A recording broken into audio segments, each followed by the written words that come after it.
Gets open for three. Dagger! The kick, and here it comes. Swing and a miss! And a World Series Game 7 winning Curly W is in the books. Washington Capitals are the 2018 Stanley Cup champions. You like that? You like that? I like that. You gotta like that, right? Client approval ratings keep going up. Sorry to keep you waiting. Complicated business. Welcome in. This is Defeating the Curse. The Commanders have started their season at 1-0. I haven't seen Stevie in the flesh in at least a couple of weeks now, but man, has the chat been active. Stevie, it's good to see you. Welcome back to the pod, Stevie.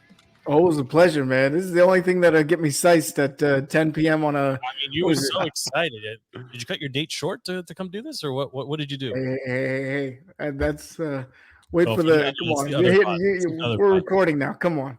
FP, it's good to see you too, FP. I do hear more from FP these days, mainly because of the Fortnite crew, which Stevie's holding out on. But FP, you had a lot of thoughts about RG3 this morning, which I'm very excited to talk to you about. But let's just jump into it here, boys. The Commanders are 1-0. Sam Howell almost died on the field.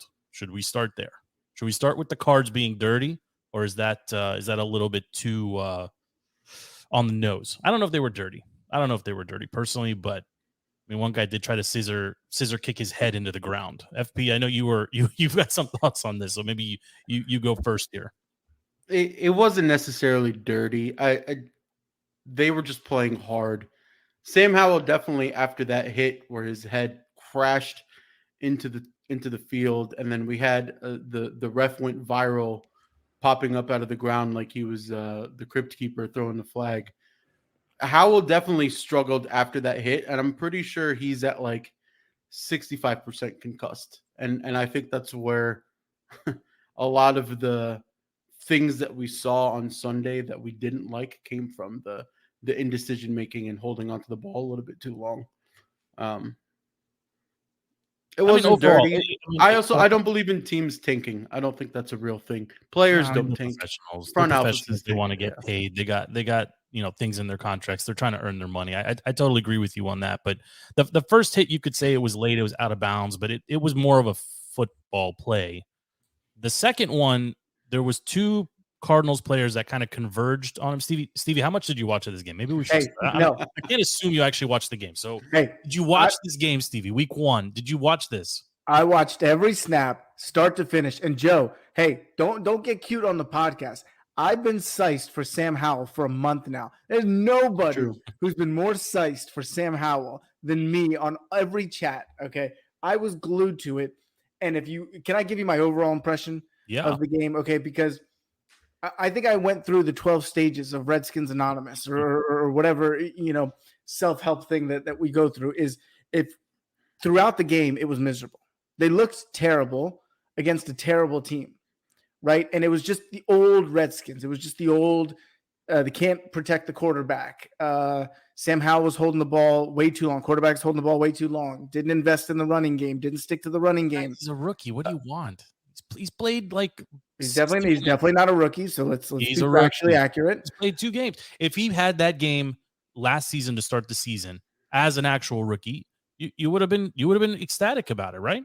You couldn't be ecstatic about even anything good on Sunday because of who they were playing. Because you couldn't name a front 4 pass rusher for the Cardinals. Because all you could think of is Budda Baker on their defense. Because they have nobody they're still else. Professionals. I mean, they're still professionals. They are trying to lose. No. The athletes are not trying to lose. And you still have the head coach. Gannon still came from the Eagles, who had a fantastic defense. He knows how to coach a defense. It was a Super Bowl caliber defensive coordinator we were going against, unlike JDR. I mean, also, like we said 100 times, Week 1 football is not real football. Maybe the Cardinals play hard and scrappy against everybody this year. That may have been the best take in the offline chat was that Week 1 football is not. It's not football. Like you really can't learn that much given the shortened preseason, the way that, it's almost the player management bit. I thought that was a great point, actually. But I mean, Howell there's two hits or two plays that are kind of like circulating all over Twitter or X or whatever it's called these days, right? Like the first one was a football play. It was a late hit. It was out of bounds. The second one was not a football play, right? It was something out of WWE, like the guy scissoring his helmet and smashing him on the ground or trying to, like, I don't know if that's just something that bad football players do, or if they actually, I don't buy into this, like this bounty gate and the head hunting stuff. Like, I don't know if that was legit, but No, that was just Howell, I remember turning at one point and thinking or saying out loud, like, this guy can't slide. Why can't none of our quarterbacks here can slide? Like, I mean, did we not have a similar problem once upon a time with RG3? And I have many thoughts on his nonsense from this morning, but him and Stevie's boy Grant got into it a little bit, so we can get Stevie's take on that too. But they didn't look great on offense. Gibson, I'm sorry to say, as much as I cheer for him, you can't trust him with the ball anymore, especially between the tackles. Like, you just can't. You gotta find a way if you want him to be part of this team and part of the game plan. I think you gotta swing him open on like wheel routes. You gotta use him as a fourth pass catching option or screen him out. Like, you can't just run him up the middle. Is that 8 fumbles now for him? I think over the last 2 seasons. Like, and these aren't coming like in meaningless moments. These are drive killers. I mean, these are backbreakers, right? And I do give the team a lot of credit for, even after Howell's really bad fumble that turned into 6 points for the Cardinals, or 7 points.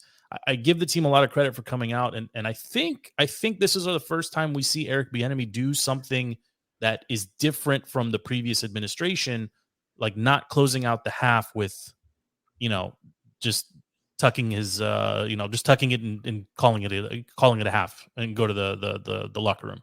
I 100%. Now, if I was finishing that thought of, they look terrible during the game, but the more time goes away from that game, it's like, when you go out with that crazy hot girl, right? Y'all seen the crazy hot scale, okay? And you're in it, and she's completely insane, okay? And then a couple of days go by, and all you can think of is how hot she was. And then then you start texting, whatever, and you think, I can put up with that. So that's what this feels like, is a couple of days go by, and you're just like, you know what? That wasn't that bad. And Joe, you hit the nail on the head, is the only thing you need to know about Sam Howell was, after that atrocious fumble return for a touchdown, atrocious, he comes out and makes 3 throws to end that half that are high caliber, like top tier throws. One was to the sideline to Curtis Samuel. Another was a crosser where he stepped up in the pocket, where he's getting pressure in. I mean, those are big time throws with a minute left in the half. That tells you all you need to know about Eric Bieniemy. It tells you all you need to know about Sam Howell, is that the confidence, the short memory. That was not a rookie quarterback. That was a guy who believes in himself, whose coaches believe in him, and has the ability to make really any throw on the field. And we saw that. The arm strength is there. The decision making is there. It's the protection that hurt him. It's the protection. It was the drops from Logan Thomas. There's so many other things to focus on in that game than Howell's performance. Howell doing what he did for how much experience he has was not the issue. He's going to make mistakes, but this could have very easily been a Carson Wentz game where he throws 4 interceptions, right? But that's not what Howell did. Howell made his mistake, and like they said, all offseason, all preseason, he shook it off, he learned from it, he moved on, right? So just like Stevie pointed out, bad decision-making, sloppy, the mistake happens, and then he came out, and then he was sharp, and then he was hitting passes. He hit Dotson all the way down the left, and he's converting 3rd and longs. Like, he is not the issue. The issue is 1,000% the O-line, and it's Wiley coming over from the Chiefs, who couldn't do anything and needed 3 extra guys to help him block somebody from the Cardinals. It's Charles Leno did okay, but oftentimes would just get beat with like one single swim move or something. And this is again, and to go to Steve's point, this is against the Cardinals. We saw what the Cowboys defense can do. We know what the Eagles defense can do. We are going to be in a world of hurt against premier defenses. Well, they get their first. Wait, Joe, are you going to just ignore Mina, and are you going to ask him? Is he going to run for Congress against that Listen, Democrat? that's our boy, Mina. He like if we're talking about like the P1s of this show, the folks that have been listening literally to all almost 300 episodes now, I think he's at the top of the Joe, list.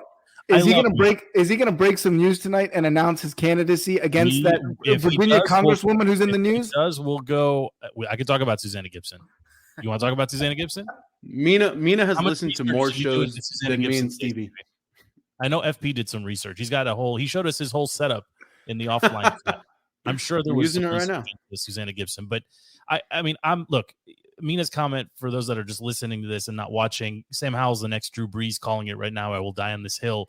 I think there's a few people on that hill, but I think that's a terrible take.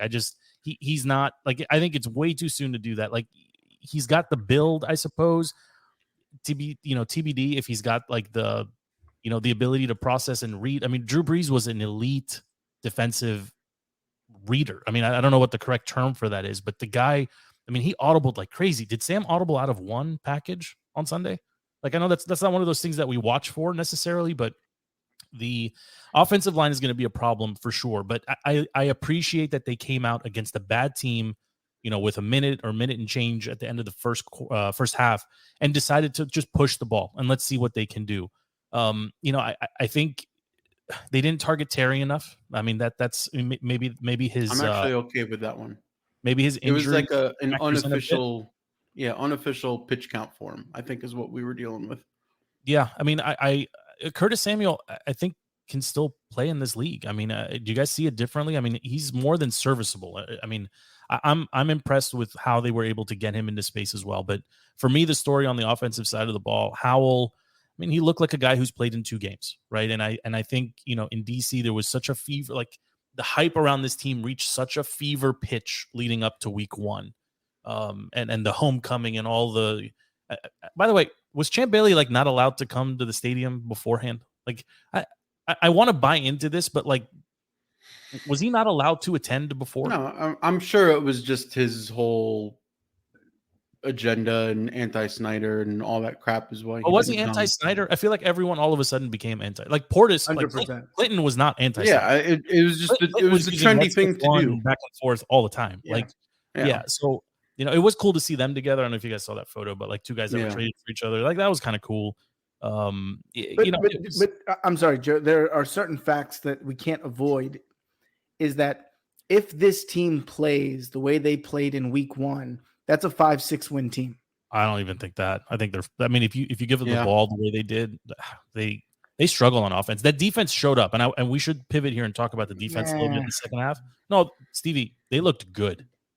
They looked good. Montez Sweat looked like he was. I can give you 2 sentences for the defense. The D line is world class, and it does not need Chase Young.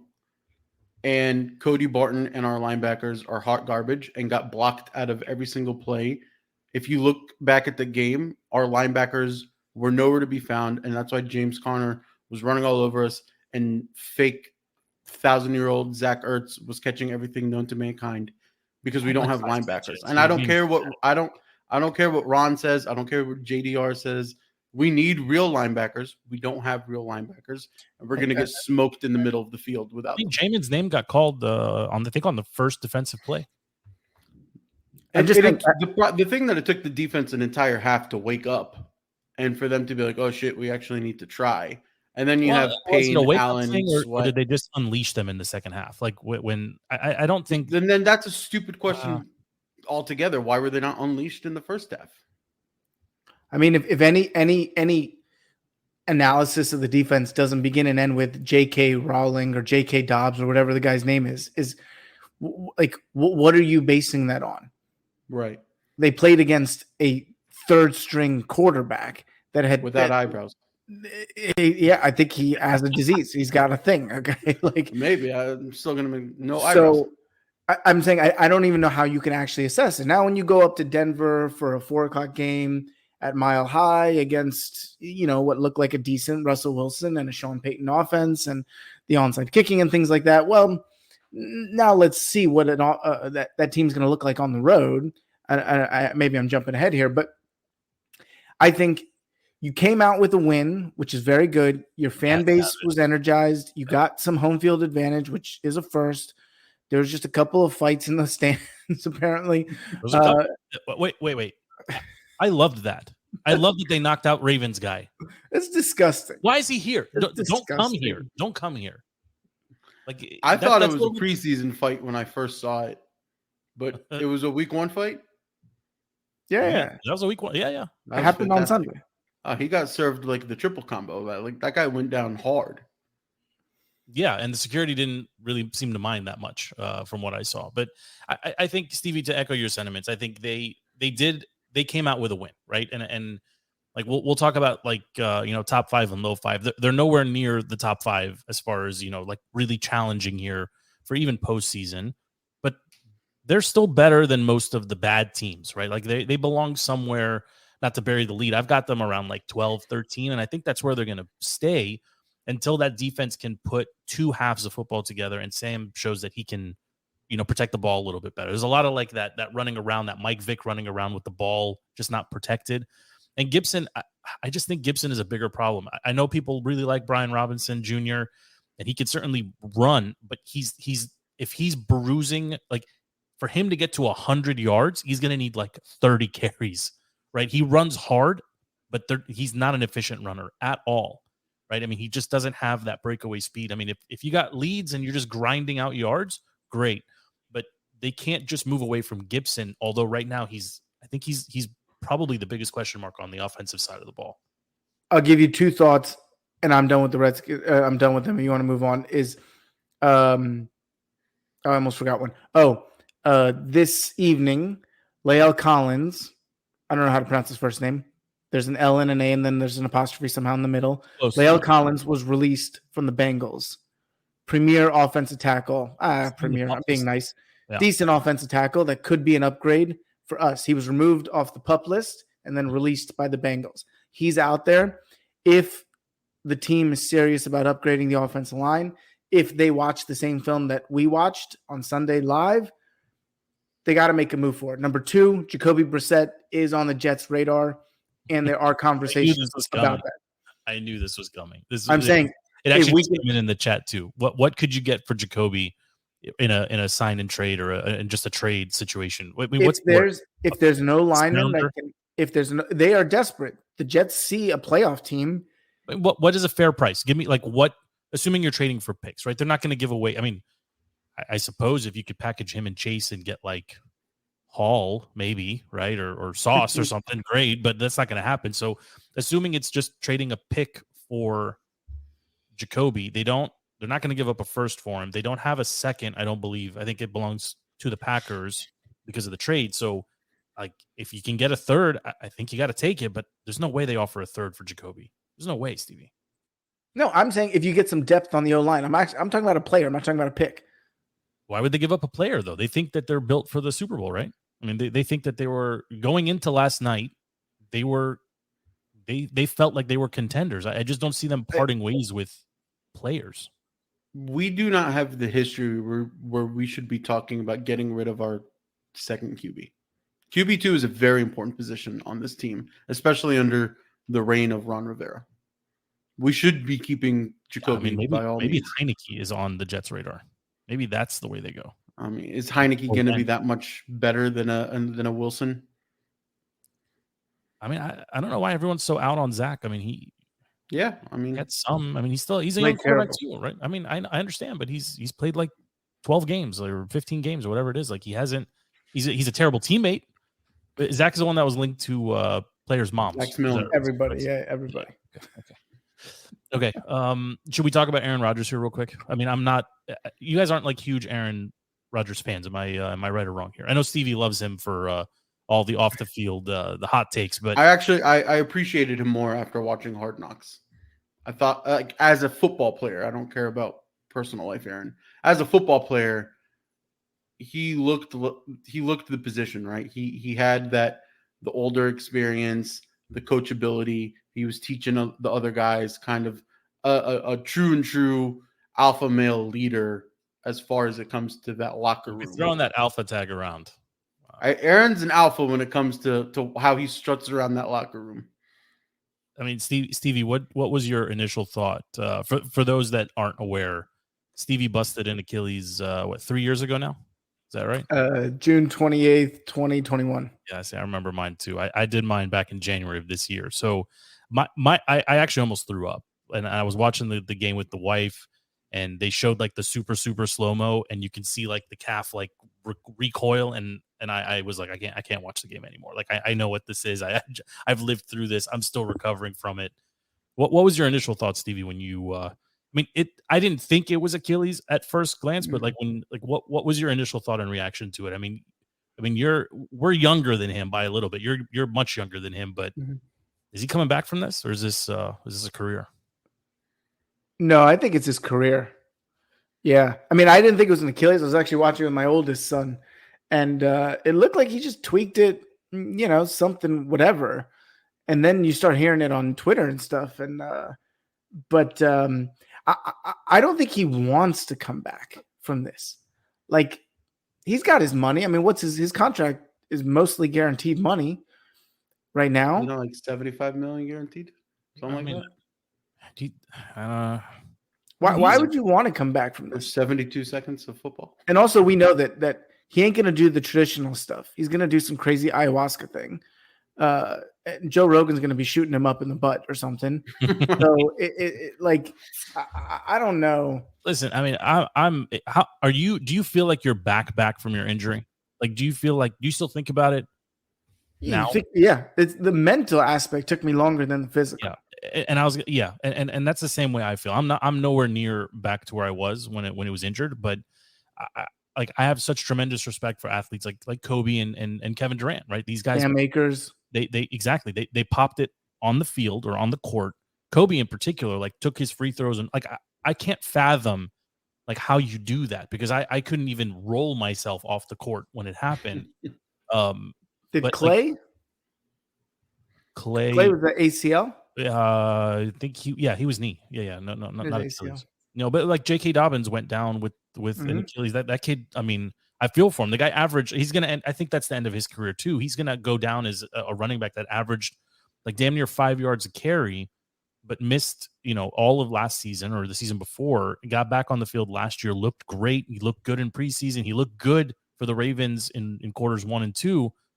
Achilles is gone. Like that's another one that you just like that injury in particular, like with football, like maybe like you could say with basketball, I don't know. Like it seems like it's an impossible journey back for in either case, but Aaron's older. And like you said, does he need, like, is this a legacy thing? Cause that's what I'm saying is, I don't know. Like you look at like a Cam Akers tore it in July, was playing in the Super Bowl in February, but there is a maniacal like journey back that a person who has options. Cam Akers doesn't have options. He's got to earn a paycheck. Aaron Rodgers has got options. He can go sit next to Pat McAfee on his show. He can hang out with Joe Rogan once a month. He can go get back together with Olivia Munn. Like he can do whatever he wants. Mm-hmm. I don't know why. It's the pride of Aaron Rodgers. I don't think he wants to go out that way from the league. I think he wants to have that Peyton Manning, Tom Brady tour of the teams kind of farewell season where he gets to ideally seal it with a trophy. He's going to be too proud to go out not the Tom Brady way. I don't know if he's going to want to get welcomed back to Green Bay and all that good stuff. Like, sure. I don't know if I buy that the Jets were that close even with him, to be very honest. I think their defense was good. I think they have questions at running back. Maybe some of those were answered. But I don't know if they were, even with him, that the best team in the AFC. Right? I know Cincinnati, I know the Bengals completely laid an egg, and I know like the Dolphins looked good. The Chargers looked good. Like, were they contenders if he comes back a year later? Like, can he do it? Maybe. I would say if I'm betting on it, I think it's a career. I think he finds a way to, enter the broadcasting realm. And FB, you brought up Brady, and of course that was like the first, like all the trolls immediately on Twitter were like, "Hey, Brady would fit perfectly in the system," and blah blah blah. There's a 0%. Whatever the odds are that he would not do this, I'll take that. I'll empty my life savings on that bet. There's no chance that Tom Brady unretires, gives up his ownership stake in the Raiders to play quarterback for the Jets. There's just no freaking way. I think the Jacoby thing is interesting, but I think they're going to ride it with Zach. I don't think they have another choice. Like, there's no one off the street that they can go sign. Although Matt RG3 Ryan, Carson RG3 Wentz. Matt Ryan is an interesting one. Another guy that no one's talking about, Phillip Rivers. Like, I know he's a couple of seasons now removed from the league, but could he come in there and just throw the ball? I think so. I mean, he was immobile when he was still playing, so definitely not. I feel like we need to at least address Stevie, your boy Grant and RG3 got into it a little bit today. I don't know how closely you were following it, but RG3 never misses an opportunity to insert himself into an available quarterback slot. Him and Cam Newton. Like all the time. All the time. Grant definitely trimmed the clip, right? I mean, it wasn't the full clip, but RG3 generally goes out of his way to say that he can still play, and he probably can. But again, there's no chance. There's no chance. There's no chance. He couldn't play here. He couldn't play in Cleveland. He couldn't play in Baltimore. RG3 is a goon. Goon is what he is. He can't play. Homecoming.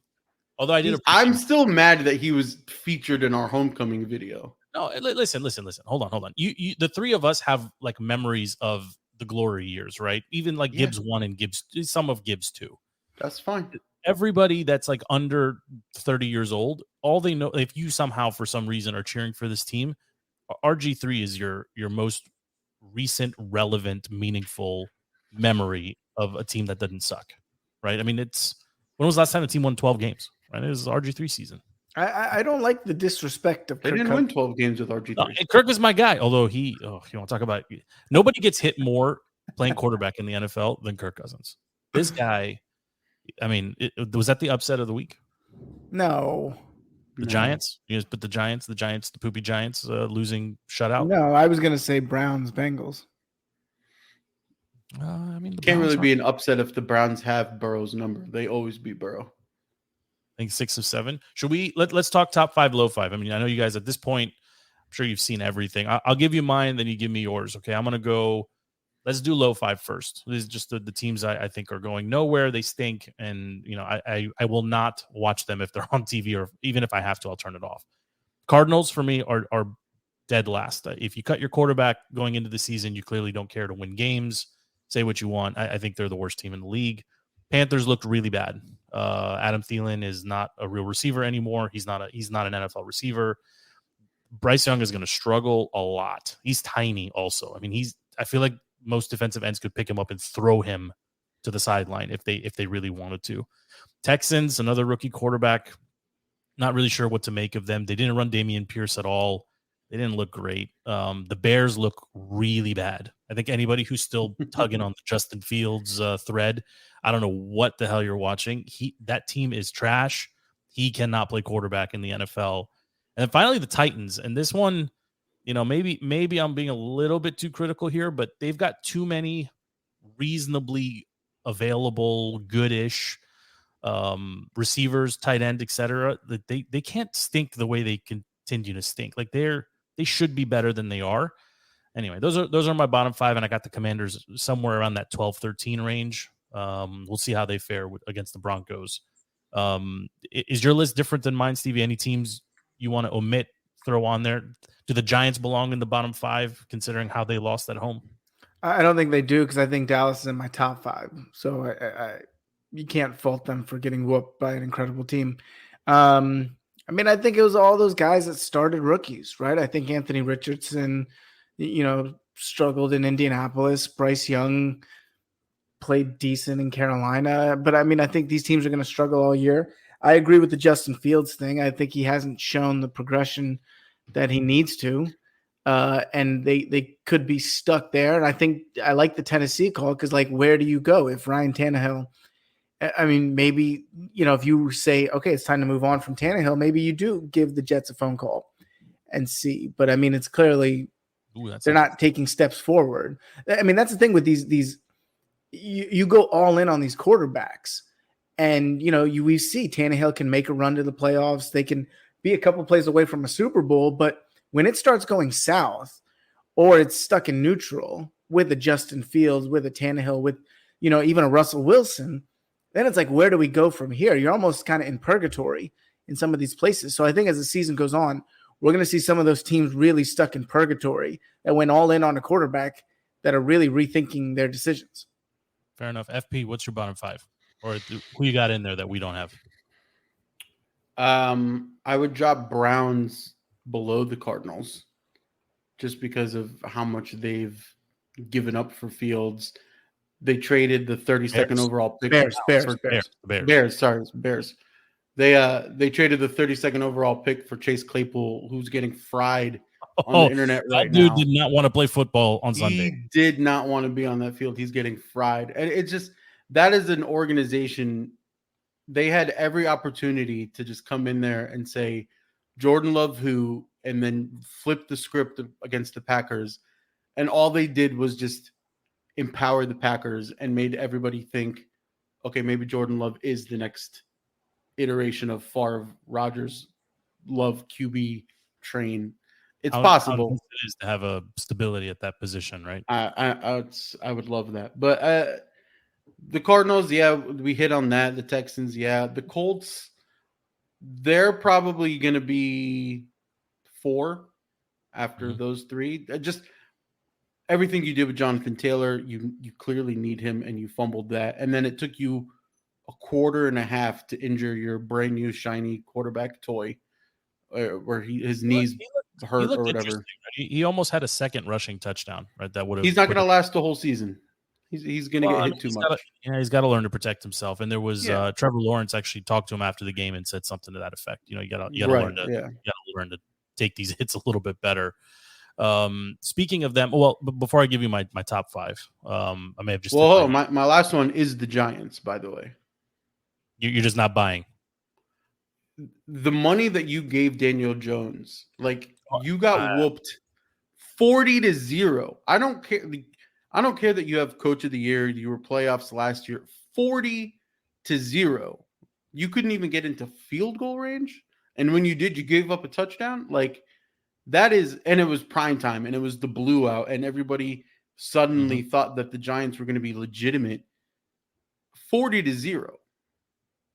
Yeah, I mean, Dak did nothing. Dak didn't have to do anything. Turns out that's the best way to win a game in the rain is just don't do anything.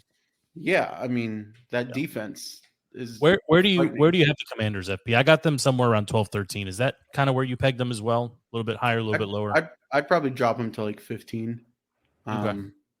I think we'll very see. Easily could move up, but 15 for now. Stevie, where do you got the Commanders? Yeah, I don't know how they could be in the top half of the league. They barely beat. We all just agreed one of the worst teams in the league. So yeah, I think they're in that 15-20 range, and I think that's generous. Okay, let's pivot here. Go top 5. I'm going to give them to you. I'm just going to go one down the list instead of trying to make it dramatic. I got the 49ers at the top, but a really close number 2, Cowboys. That is probably the most complete team and complete performance that we saw. Yes, weather factored in, and that's the only reason I'm going 49ers a little bit higher. 49ers are loaded at receiver. They are loaded. I mean, they've got a tight end who's a little gimpy, but he's going to be okay.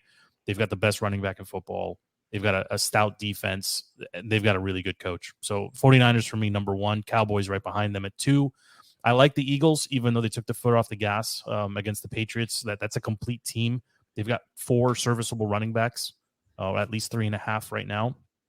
At 4, I'm going to go Dolphins, and it's really hard to take your eyes off the screen when Hill is on the field. It's incredible what he can do when you put the ball in his hands. It's just unreal. And then honestly, I struggled with number 5 here. I was gonna go Lions because I was really impressed with them on opening night, but I'm gonna go Jacksonville. I think Trevor Lawrence, that Lawrence and Ridley connection is gonna be like a fantasy monster, but a real life monster too. And Etienne is a talented running back that people forgot about because he missed so much time last season. So Niners, Cowboys, Eagles, Dolphins, Jaguars, and the Lions on the bubble at 6 looking in. That's my top 5 plus 1 bonus. FP, is your list different than mine? I would drop Eagles to 5 and move Dolphins up just because they lost too much after the Super Bowl run. There's a target painted on them, at least in the NFC. And I still kind of think Jalen Hurts is fraudulent. I just don't buy into him all the way yet. I think he has amazing weapons, but he did it against the Patriots, right? Untimely turnover, just like he did in the Super Bowl. Kind of some stupid mistakes here and there, and I just think the luster and the praise that he's getting is going to wear off sooner than later. And they lost way too many pieces and coordinators and coaches. They're still complete, but I'm dropping them to 5. I just don't buy them. Stevie, I do like the Jaguars though. That's a Jags. good pick. They look good. Jags at 4 is pretty solid. Niners, Cowboys, Dolphins, Jags. I think that's the correct order. I mean, I think we're burying the lead here is that I'm with you, Joe, for the most part, if I remember correctly. But the real storyline is that the lowly NFC, the AFC just had all these juggernauts, all these powerhouses that were going to come through with all these incredible quarterbacks.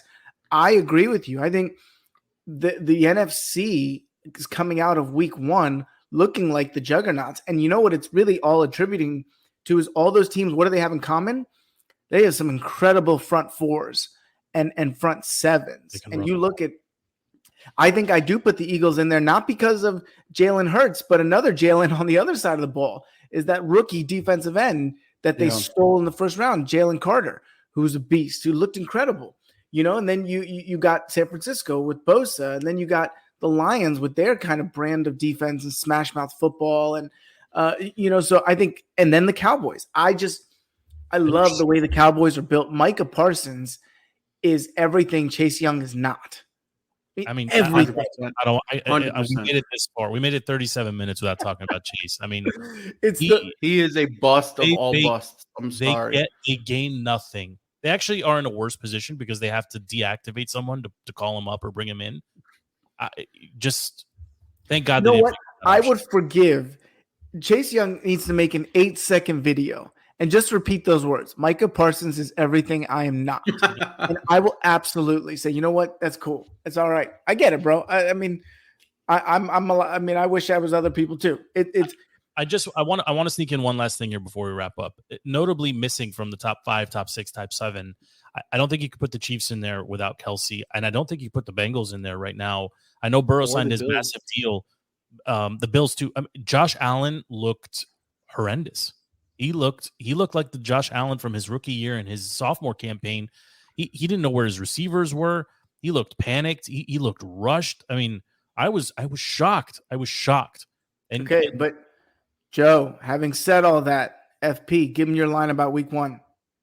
Yeah, week 1's not real football. By week 6, we could say the AFC East. Which one of those 3 teams do you think is most likely to return to form, to last season's form? The Bills, the Chiefs, or the Bengals? Bengals. This is why I'll tell you the Bengals. They have the team. They just needed to kind of shake off the rust with Burrow because he was injured in the preseason.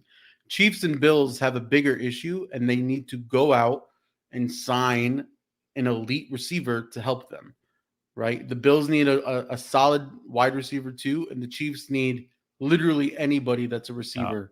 I agree with you. I think it's the Bengals are most likely to recover. I think the Chiefs are in the biggest trouble because without Kelsey, I mean, Kelsey's a wide receiver. They can't run the ball and they can't throw the ball necessarily nearly as effective. They had what was it, 8 drop passes on 11 attempts at one point. Like the receivers the ball's hitting their hands, they're just not catching it. Like they're in trouble. I mean, that's not a Bieniemy thing, and that's not an Andy Reid coach them up thing. Like they just don't have talent at the receiver position. Right. The Bills they let too much talent leave. Yeah. I'd put money that the Bills will have the best record of those 3 teams by the end of the year. I think they got caught up in a weird situation, probably took their foot off the gas when Rodgers went down, all that mystique of New York, and it was also 9/11, all that kind of stuff. I mean, I think they'll be fine. They almost actually won the game. I think the Bills will be fine. Okay. I mean, Josh Allen, he didn't look good, Stevie. He didn't look good. Yeah, but the truth is next week he's probably going to look like an MVP quarterback and have 5 passing touchdowns. We'll see. I mean, they're one Stephon Diggs, tantrum on the sideline away from complete collapse. They also don't have a running back there. Like they've got a committee situation there. Their defense seems to have regressed. I mean, they just didn't look good. They didn't look good. But, as you said, FP, it's not real football or it doesn't count week 1. You can't really, conclude anything. Stevie, you mentioned 9/11. 22 years is a long time. I mean, it dates us. I mean, I still vividly remember what we were doing that morning. And I was teasing this in the green room before we fired up the pod. Do you remember what happened in DC? I'll give you a couple clues here, but do you remember what happened in DC on September 10th, 2001? Well, I know the Rumsfeld press conference, but we won't get into that. Okay. There's no Rumsfeld. Nobody know who Rumsfeld. Nobody know who Donnie was before 9/11. Donnie announced they couldn't find $2.3 trillion. We won't get into that. It was a big sport. I mean, it was a huge sports story. I'll give you a clue, but I know you're going to get it right away. I mean, it was a Tuesday morning, so I'm assuming you're referencing. It must have been a Redskins Monday night game. No, it was a Wizards story. Did Jordan decide to come back? Yeah, on Monday, on September 10th. He bought the team? No, Jordan announced he was coming out of retirement to play for the Wizards on September 10th. I'm going to need a fact check on that. Where's LP? The newspapers on the Washington Post on the front page of the night of September 11, 2001. The front page of the newspaper was Jordan saying, "I'm coming back," and it was his grand announcement that he was returning to basketball. Of course, nobody was paying attention to that after 9 a.m. But that's just it's like burned into my mind. Well, I'm gonna need a fact check on that, and if that comes out true, that's an incredible get, Joe. Okay, Jordan's your guy. I'm surprised you don't remember it. I mean, there's a lot of things that happened that day, so it's just I remember it so vividly. I remember picking up literally the USA Today at McDonald's, and it was Jordan coming back. And there was no podcast then, right? Like we were still reading. There's no Twitter. There's no social media. Like we still read the newspaper, and it was the front page news everywhere. Where did Jordan live when he was playing for the Wizards? The Ritz-Carlton. Sports Club LA. That's right. That's you. Come on. Listen, we play it humble here, but we know everything. Who used to run ball there? Do you remember Ed and Charles O'Bannon? Of course, UCLA boys. The O'Bannon brothers. That's right. They're the ones that sued. Are we going to pretend like we didn't play with Kwame and Chris Paul? When they I was going to leave that for next time. We're going to pretend. Yeah, way before Gilbert Arenas came in here with all his guns, we were doing other stuff here. We were locked in. I mean, that was 22 years ago, man. It's my kids now are they're getting to an age where they can I think they can understand it, but like there's no way to relay that morning. As somebody who grew up in DC, and I think I was a sophomore in college, I think. It's crazy. It's such a long time ago, but anyway, never forget. I know I don't think FP has any. FP looks like he's left the chat here. He's no, I'm fact checking you. It looks like that Jordan pool might not be 910. It might be 925. Oh, Joe. No, it's 100% 910. I'm sorry. I don't it's think 100% 910. You just keep doing research into Susanna Gibson, please. Be prepared for the next pod. Stevie, any last thoughts? Let's put a bow on this. Incredible UFC fight on Saturday. Congrats. Sean Strickland, middleweight champion, one of the biggest upsets in UFC history. We ain't giving any love to that. If the Tate brothers and the Logan brothers do a tag team boxing match, who are you taking?